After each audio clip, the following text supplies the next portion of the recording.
Salut tout le monde, c'est Alizée de la chaîne It's Ali Baby. Aujourd'hui, je suis ravie de vous présenter mon premier podcast et il sera en compagnie d'un homme, qui va prendre la parole. Enfin, c'est tellement rare. Il s'appelle Simon, il est papa d'un petit garçon de 5 ans et il va vous expliquer comment lui, il a vécu son rôle de papa, de futur papa en tout cas, le temps de la grossesse de sa compagne. Donc je vous laisse pour ces 20 minutes de podcast.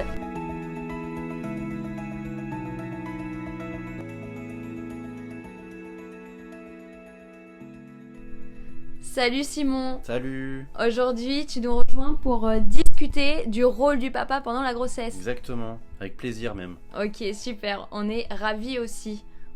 Avant de commencer, je voulais savoir, avant d'apprendre la grossesse de la personne avec qui tu partages ta vie, comment tu pensais le rôle de père ? Je le voyais comme quelque chose de... C'était quand même quelque chose d'assez complet et complexe pour moi. Je savais pas trop comment on devenait père avant de l'être. Donc il a fallu quand même que je me mette en situation.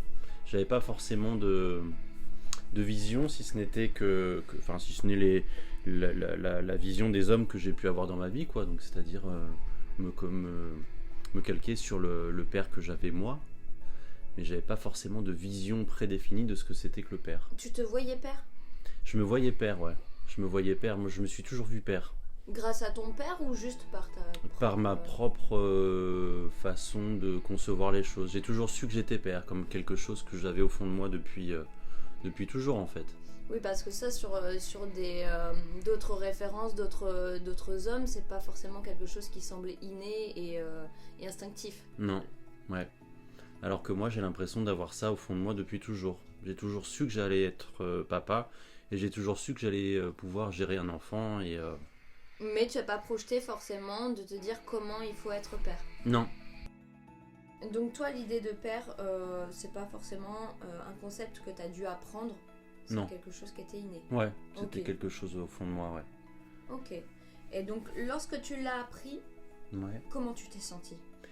Très heureux. Bouleversé, très heureux. Là, comme ça, tu me poses la question, c'est comme ça que je me suis senti. J'ai eu l'impression que tout s'ouvrait en fait d'un seul coup, que j'entrais vraiment dans un autre monde avec une responsabilité énorme maintenant, de me dire qu'il y avait ce petit être qui grandissait dans le ventre de ma compagne. Et du coup, est-ce que si on peut parler de place, parce que souvent c'est le complexe de l'homme de dire quelle est ma place en fait au sein de la grossesse à cette période-là, est-ce que, sans inciter quoi que ce soit, est-ce que tu t'es senti à ta place, quand est-ce que tu as pris ta place, enfin voilà, tout ça, en fait autour de la place de l'homme pendant la grossesse, qu'est-ce que tu peux en dire ?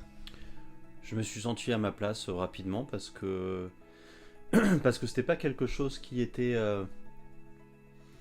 Il n'y avait pas d'histoire de place avec la maman. Ça a toujours été quelque chose qui a été construit comme ça directement à la base. Donc directement entre nous, il n'y avait pas d'histoire de il faut que chacun prenne sa place, ou en tout cas que le papa prenne sa place. Donc j'avais déjà cette facilité-là à pouvoir avoir déjà ma place. Mais à côté de ça, non, je me suis construit ma place. Je me suis... Donc tu voudrais dire qu'en fait la place, elle se prend déjà... au moment de la vie de couple ? Ouais, je pense, ouais. Je pense qu'il y a une conception de l'enfant par rapport au couple. C'est-à-dire que il peut certainement y avoir des choses induites dans le couple sur la façon d'avoir un enfant et sur la vision des choses quand on aura un enfant. Ah oui, alors éclaire-moi. Juste du coup, moi ma question c'était plus est-ce que le fait d'avoir sa place pendant la grossesse ne change rien ? Parce que tu l'as déjà prise en étant en couple. Ouais. Parce que là, tu mets la notion d'enfant. Donc, Ouais. comme si ça avait... J'ai pas compris. Et ben... Comme si c'était projeté déjà d'avance. Mais là, t'en as parlé comme si, pendant le couple, oui, on a parlé de ce projet-là. Ouais, moi, ce que je disais, c'est... Est-ce que en ayant déjà ta place en tant qu'homme, en tant que conjoint, Ah oui. est-ce que, du coup, ça ne projette rien sur la grossesse ? Ça ne change rien ? Je pense que ça change rien. Oh bon, mais on peut arrêter la vidéo alors. Mais alors du coup, ça voudrait dire comment avoir sa place, quelle est sa place au sein du couple. Oui. Ouais, mais vas-y. Moi, je suis prête à changer toutes les questions là. Non, mais j'ai pas compris la question en fait alors. La question de base, c'est comment as-tu pris ta place au moment où ta conjointe, ta compagne était enceinte? Quel était ton rôle, si tu veux? D'accord, j'ai compris. Eh bien, mon rôle à ce moment-là, la façon dont j'ai pris ma place, c'était de prendre part activement à cette chose-là. C'est-à-dire qu'à partir du moment où cet enfant était là, je me suis mis dans un rôle de celui qui allait seconder ma compagne. Donc, j'allais pouvoir être présent à ses côtés, émotionnellement parlant, physiquement parlant. Je sais qu'aussi je savais que les premiers instants sont des instants pas forcément des plus simples, avec peut-être des nausées, avec ce genre de choses, tout un tas de désagréments qui font partie. Est-ce que du coup ta compagne a eu des nausées? Tu prends cet exemple? Oui. Et donc comment tu t'es positionné là-dessus? Eh ben soutenant, aidant. C'est être là, être proche, c'est pouvoir aider, pouvoir apporter de l'attention, pouvoir écouter aussi. Je pense que des fois, ne serait-ce que d'écouter, ça fait du bien. Pouvoir, oui, être attentionné, encore plus proche qu'auparavant. Quand je dis attentionné, je pense qu'il ne faut pas avoir peur de dire qu'on fait peut-être plus de câlins, peut-être plus de papouilles, de gratouilles, peu importe la façon dont tu prends que tu conçois le terme, mais en tout cas voilà, je pense qu'il faut être présent, il faut redoubler d'attention même. Parce que par exemple sur l'exemple des nausées, on sait que la moindre odeur peut être complètement écœurante.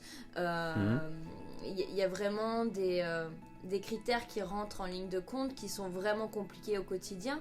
Toi, comment est-ce que tu as pallié ça?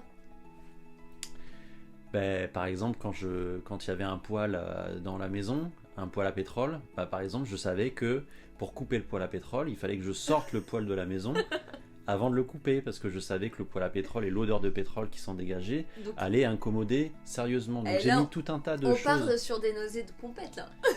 C'est de la nausée de compète, mais ça fait partie des exemples. Ouais. Donc tu vois, c'était appréhender les choses correctement pour pouvoir faire en sorte que éviter les désagréments le plus possible. Donc là, c'était de l'anticipation. De l'anticipation. Est-ce qu'on peut dire que du coup, le rôle de l'homme pendant la grossesse, c'est d'anticiper? En partie, ouais, ça peut être d'anticiper. Parce qu'on est là, nous, on est garant de tout le contexte. On n'a pas à porter la vie, donc forcément, nous, on a à garantir tout ce qui est à côté, toute la logistique, j'allais dire. Donc la logistique, moi, ça me revenait. C'est-à-dire que moi, j'avais plus de capacité à gérer la maison, peut-être. Aller faire les courses, être, comme je te disais auparavant, la plus rassurant, plus proche, plus aimant, plus papouillant, tout ce que tu veux. En fait, garantir toute la logistique pour qu'elle puisse être dans ses petits chaussons et qu'elle puisse faire grandir son bébé de la meilleure des façons qu'il fallait. Tu deviens en fait le gestionnaire principal. Je sais pas si tu deviens le gestionnaire principal, en tout cas tu deviens comme le second de cuisine, tu sais, le chef il compte sur son second de cuisine, je pense que c'était aussi une façon de compter sur moi, et je pense qu'il faut prendre ce rôle-là très à cœur, parce que justement ça permet de garantir le maximum de confort pour la maman. Ok, et le chef c'est qui? Là c'était un oui. espèce de... On parle du second, mais là, justement j'ai pris cette histoire de second, et moi j'étais le second, donc le chef c'est qui? C'est la maman. Mais si on peut imaginer les choses, c'est un peu des poupées russes quoi. On a la maman qui porte l'enfant, oui. Et le père qui porte la mère, puis l'enfant aussi. Donc ça s'emboîte, le bébé, puis la mère, puis le père. Peut-être. C'est un peu Alors c'est mon avis, évidemment, je te coupe, mais moi c'est comme ça que je le vois, tu me dis si tu me rejoins, mais en plus sur ce que tu expliques, je trouve que c'est plutôt cohérent. C'est une histoire de pilier. Ouais, c'est cette histoire de second, c'est aussi le pilier, quoi. C'est se sentir secondé. Second, c'est quand même réducteur, hein, mais réducteur dans le sens où c'est vrai que c'est enfin, pas réducteur dans le sens où c'est indispensable, on a besoin de lui pour que ça fonctionne, mais en même temps, tu as une place qui est quand même primordiale. Tu es aussi à l'origine de cette vie qui grandit en ta campagne. Donc, dire second, mais oui, j'entends, mais on pourrait peut-être le valoriser un peu plus. Mais j'ai souvent parlé de pilier dans ma vie à moi, donc oui, cette histoire de pilier, ça me parle évidemment. Okay. Mais il n'y a pas un terme, disons. Mais en tout cas, on est là pour solidifier, quoi.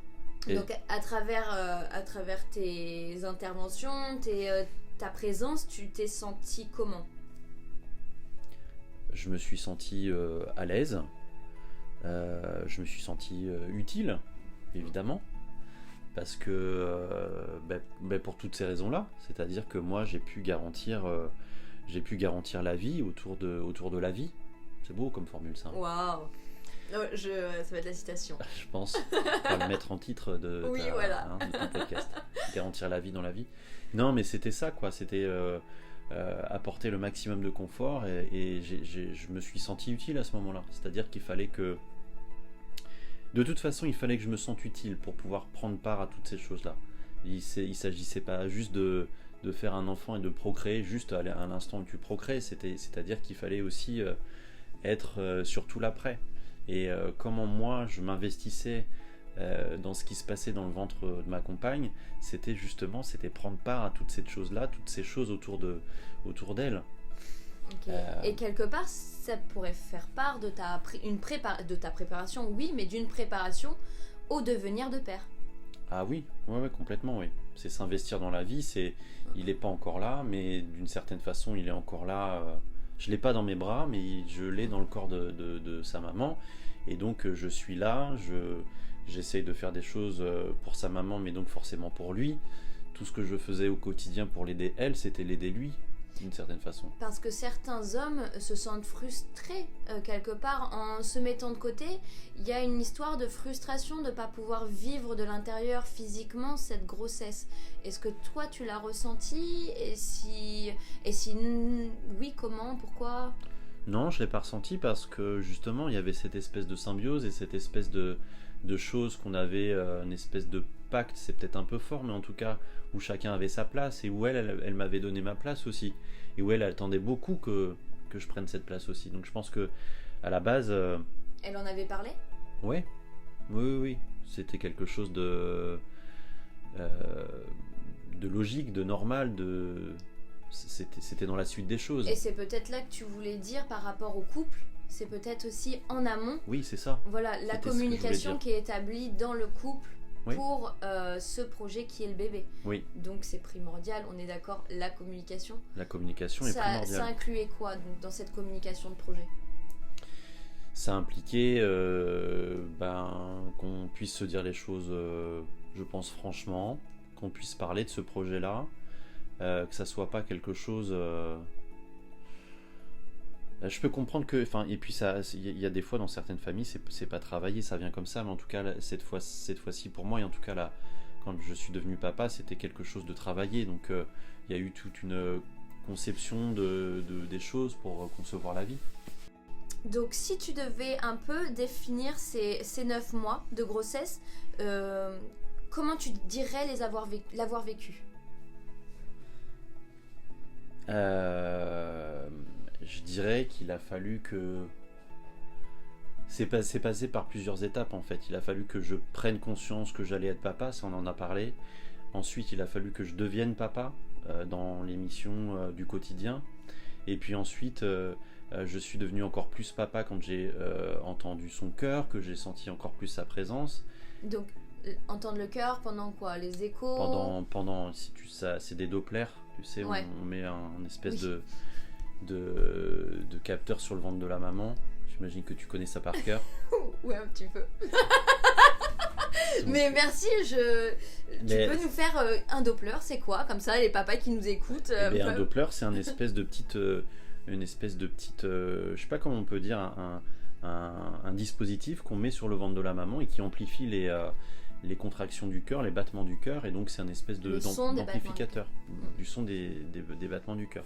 Okay. Donc ça aussi c'est une révélation, c'est-à-dire que ce moment-là pour moi ça a été la révélation de la vie à l'intérieur du ventre. Ça se matérialise d'une certaine manière. Ça se matérialise, tu l'entends, c'est-à-dire que peut-être que les femmes vous sentez de l'intérieur ce qui se passe et nous en tant qu'hommes on ne sait pas ce qui se passe, on voit des choses évoluer parce que le visage de la maman change, ses émotions changent, son corps est en souffrance par moment ou en plein changement. Et le jour où moi j'ai senti la vie dans le ventre de la maman de mon fils, c'est le jour où j'ai entendu son cœur par le biais de ce Doppler. Donc ça peut être aussi une solution pour pallier à la frustration des hommes dont je parlais tout à l'heure, qui n'arrivent pas à ressentir en fait cette présence-là En tout cas, pour eux, ce n'est pas forcément concret. Et par ce biais-là, ça peut être une solution de réaliser en fait que ça existe, évidemment que ça existe. Mais de dire, c'est là quoi, c'est en train de grandir, c'est mon futur enfant, enfin c'est mon petit enfant déjà de toute façon, mais voilà quoi, ça peut donner un impact différent. Ouais, et il faut prendre part, je pense en tant qu'homme, il faut prendre part à tous ces examens-là pour justement investir pleinement son rôle de père. Si moi j'avais pas été à ce moment-là, et cette histoire de premier rendez-vous, premier Doppler, peut-être que je serais passé à côté de ce moment-là. Et peut-être que ce moment fondamental de je suis devenu père encore plus à ce moment-là, parce que je rentrais vraiment dans le vif du sujet, parce que j'entendais son cœur pour la première fois. Si j'avais pas vécu ce moment, peut-être que ça aurait pas été différent. Bien sûr. En tout cas, ces moments-là, je pense que en tant que père, pour pouvoir prendre sa place justement dans cette histoire-là, c'est pouvoir prendre part aussi à tous les rendez-vous. Et puis on pose une demi-journée où on décale le soir, mais il faut y aller, il faut être présent. Ça, c'est chouette de le dire, parce que c'est vrai que il y a des papas, pas tous évidemment, mais il y a des papas qui n'arrivent pas à se sentir concernés. Et c'est un peu le serpent qui se mord la queue, quoi. Du coup, c'est pas encourageant de le faire et de le vivre surtout, et d'être avec ça. Ok, chouette. Qu'est-ce que je peux rajouter sur un petit bonus, quelle période de la grossesse, si tu en as une, tu as préférée en tant que futur papa? Il y en a peut-être deux. Mais la période la plus... je vais en citer qu'une parce que le temps est compté aussi, mais peut-être que la plus importante, c'était peut-être l'accouchement. Justement, on devient, encore une fois, dans cette histoire de devenir père, c'était aussi le moment fort, quoi. C'est la concrétisation. C'est la concrétisation. Mais alors, si on revient dans la grossesse, pour le coup, comme c'est le subject, main subject... je dirais peut-être le moment où ça s'est vraiment vu, c'est-à-dire qu'à partir du moment où son ventre a pris une ampleur extrême, avec des pieds qui bougent sur le ventre et tout, c'est vrai que là, encore plus, tu te rends compte qu'il y a de la vie, et que cette vie, elle est pleine de vie, et qu'elle demande qu'à vivre. Tu vois, c'était voir ses petits pieds qui bougeaient dans son ventre, c'était... de le sentir aussi, de le sentir, j'imagine, peut-être le contact. De sentir le contact avec le petit, de sentir qu'il répond à ta voix, à tes sollicitations.